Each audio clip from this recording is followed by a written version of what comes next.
Alam nyo ba mga kaibigan, may iba't ibang paraan ang Diyos sa paglalang sa tao?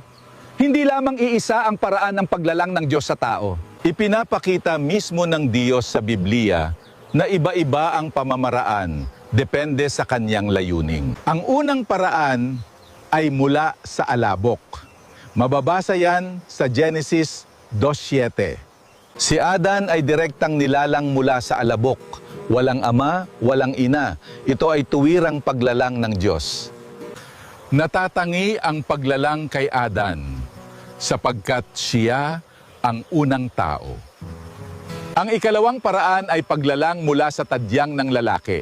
Mababasa sa Genesis 2:21 hanggang 23. Si Eva ay hindi nilalang mula sa alabok kundi mula sa tadyang ni Adan. Ibig sabihin, hindi pareho ang paraan ng paglalang kay Adan at kay Eva.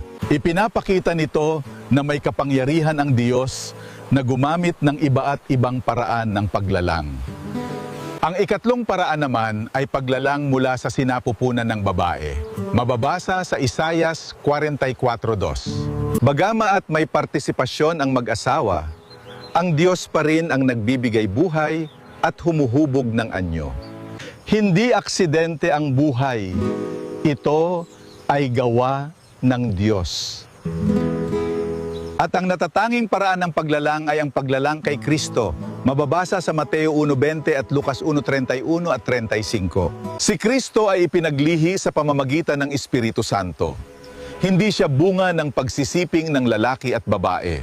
Kaya natatangi ang kanyang pagkapanganak. Hindi siya karaniwang tao sa paraan ng kaniyang pagdating sa mundo. Kaya maling isipin na dahil kakaiba ang paglalang kay Kristo, Diyos na siya. Dahil lahat tayo ay nilalang sa iba't ibang paraan. Yan lang muna kaibigan. Patuloy lang sa pagsusuri, isama nyo ang Iglesia ni Kristo.